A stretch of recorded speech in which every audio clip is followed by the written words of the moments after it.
A paz do Senhor, continuando o nosso assunto, conforme eu disse no outro vídeo, o assunto, por que cremos que Jesus virá? Por que eu vou acreditar que Cristo virá nos buscar? Primeiro, Ele mesmo afirmou que voltará. João 14, versículo 3, Apocalipse 22, 20. João 14, né? Esses textos são bem conhecidos. Não se turbe o vosso coração, credes em Deus, credes também em mim.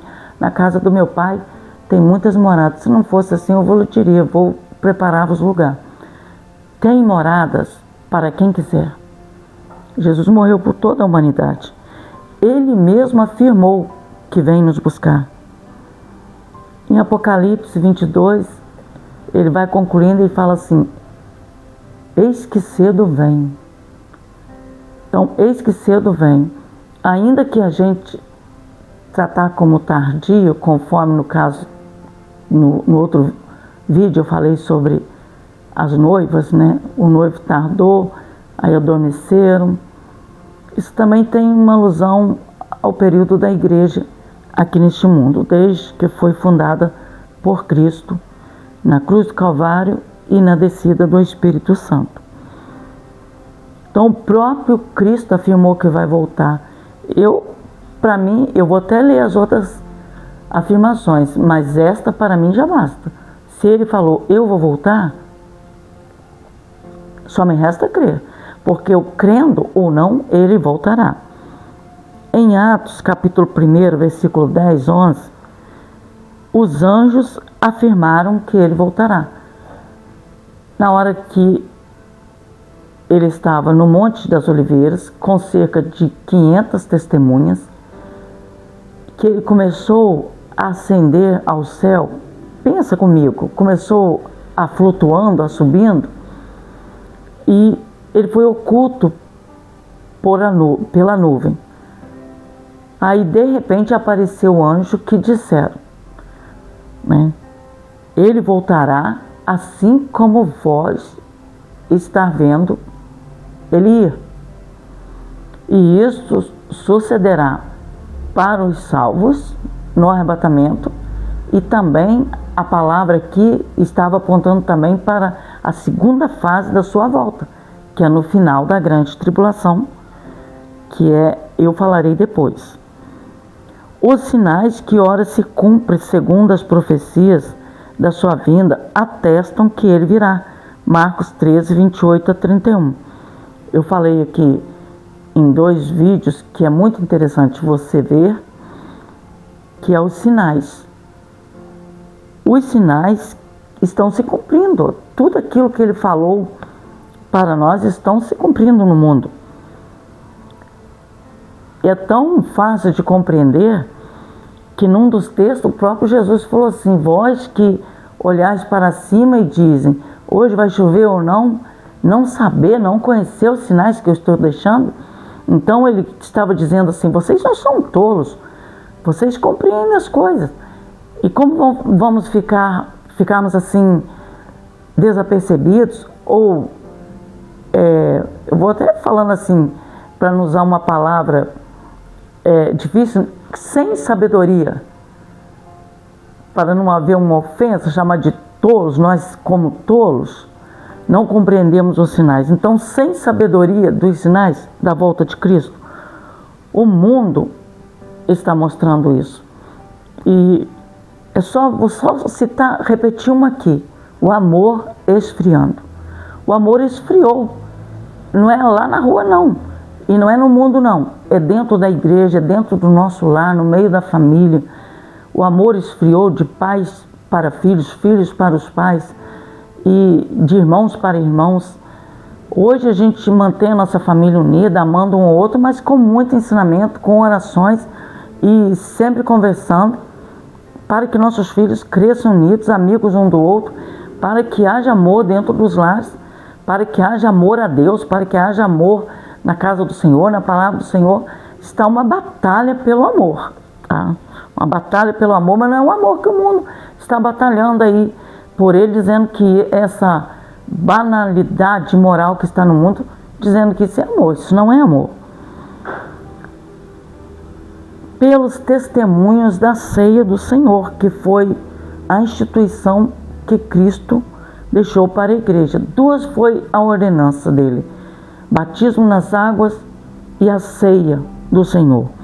Então, na ceia, 1 Coríntios 11, 26, anunciar a sua morte até que ele venha, e participaremos com ele na glória do banquete. Hoje, quando nós participamos da ceia na casa do Senhor, nós estamos anunciando a sua morte, né? Ali o pão representando o seu corpo dilacerado na cruz do Calvário, e o seu sangue derramado por nós. E eu falo do sangue de Cristo, eu falo, ele começou a derramar seu sangue desde o momento que ele começou apanhando por nossa causa, tá? Que ele apanhou ali por nossa causa. O sangue dele foi derramando e concretizou tudo na cruz do Calvário. Perder toda a sua vida para nos trazer vida, porque o sangue é o símbolo da vida.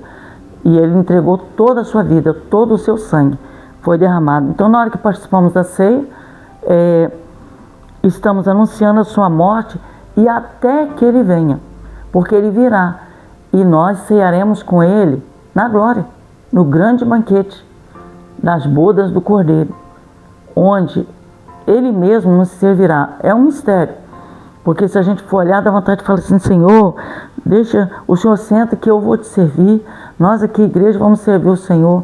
Não, ele irá honrar aqueles que se guardaram e esperaram por sua volta. Ele nos fará essa honra, e eu quero participar lá e participar com você, tá bom? A extensão da vinda de Jesus. No sentido pleno, a vinda de Jesus abrange um período de 7 anos. Como é isso? Compreendendo os 3 grupos de povos em que Deus mesmo divide a raça humana. 1 Coríntios 10, 32. Judeus, gentios e a igreja. Ou judeus, gregos e igreja. Observe este período de 7 anos que nos abrange as 2 fases da sua vinda. O arrebatamento é antes da grande tribulação, o qual muitas pessoas se confundem, mas não precisa ficar confundido. Nós temos tipos sobre isso e também temos versículos que falam sobre isso, sobre ele nos livrar nas cartas que Deus deu a João no Apocalipse, né? Ele falando nos tirar antes da tribulação que há de vir. E vamos a um tipo, né? Deus tirou Ló antes da destruição de Sodoma e Gomorra. Ló é um tipo da igreja sendo tirado antes da destruição. Enoque, trasladado antes do dilúvio, Gênesis 5, 24. Dei aqui 2 tipos da igreja sendo arrebatada antes da tribulação. Aí eu vou citar um outro tipo muito lindo que eu gosto muito de ler e te convido a ler sobre José. Gênesis, a partir do capítulo 35, você começa a ler 37 e vai até o final do livro. José é um tipo de Cristo.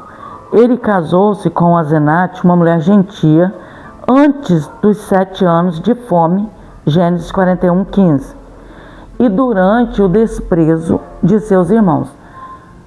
Jesus foi desprezado pelo seu povo, seu próprio povo, os judeus. Quem matou Jesus foi os romanos. Mas eu vou chamar assim: os romanos mataram com a espada dos judeus, porque quem pediu a morte dele foi os judeus. Eles rejeitaram Jesus como Messias. E José casando com uma gentia, a igreja, nós somos o povo gentil. Ele casou com Asenate antes que viesse, quer dizer, Cristo casando com a igreja antes da grande tribulação. Ali era antes dos 7 anos de fome. e durante o desprezo de quem? Dos irmãos de José, que é um tipo dos judeus, desprezando Cristo. Os irmãos de José estavam em pleno desprezo, tinham vendido, tinham desprezado, e ele é um grande tipo de que seremos arrebatados. Tem muito mais sobre isso que nós podemos falar. Tem um versículo, é 1 Tessalonicenses, capítulo 5, que fala, 4 ou 5, que fala sobre aquele que detém será tirado. Aí virá a grande tribulação. Esse que detém a grande tribulação é a igreja e o Espírito Santo. O Espírito Santo agirá na grande tribulação? Agirá sim. Ele vai estar atuando na grande tribulação, mas não mais como é para nós, como um intercessor, o paracleto, aquele que fala por nós. Então, o arrebatamento será antes da grande tribulação. A revelação de Cristo em glória será após a grande tribulação. Quanto à igreja, Jesus virá como seu noivo celestial, a fim de levá-la para si. João 14:3. Quanto a Israel, Jesus virá como Messias, Salvador e Libertador, para introduzi-lo no milênio, o reino que lhe prometeu. Isaías 2:2-3. Isso aqui se dará após a grande tribulação, no final dela, na verdade. Quanto aos gentios, Jesus virá como juiz, Rei dos reis e Senhor dos senhores. A diferença entre rapto e revelação. No rapto há segredo, Mateus 24:36-44. Na revelação tudo será público, Apocalipse 1:7. No rapto Jesus virá nos ares, 1 Tessalonicenses 4:17. Na revelação ele virá ao monte, Zacarias 14:4-5. No rapto virá para os santos, 1 Tessalonicenses 4:17. Na revelação virá com os santos, Judas 14 e 1 Tessalonicenses 3:13. No rapto haverá profunda alegria, 1 João 3:2. Na revelação haverá profunda lamentação, Mateus 24:30, Zacarias 12:10. No rapto os incrédulos serão deixados, Mateus 25:1-12. Na revelação serão julgados, Mateus 25:41. Quem será arrebatado? Eu rapidamente falarei sobre isso aqui. Todo crente lavado e remido no sangue do Cordeiro, o trigo será colhido pelo Senhor e o joio, será queimado, não extinto, porque sabemos que não há extinção humana. Há muitos membros da igreja que não serão arrebatados, porque são apenas membros. Ainda não nasceram de novo, o seu nome nunca foi escrito no livro da vida. João 3:3. Vamos lá rapidamente aqui sobre a diferença entre rapto e revelação. No rapto, ninguém que não estiver ligado com ele não ouvirá o chamado, não subirá. A revelação, toda a terra verá. Como isto sucederá? Pelo resplendor da sua glória. Quando Cristo manifestar no final da grande tribulação, o resplendor da sua glória não ficará sem ser visto em toda a terra. Eu quero que você pense num relâmpago.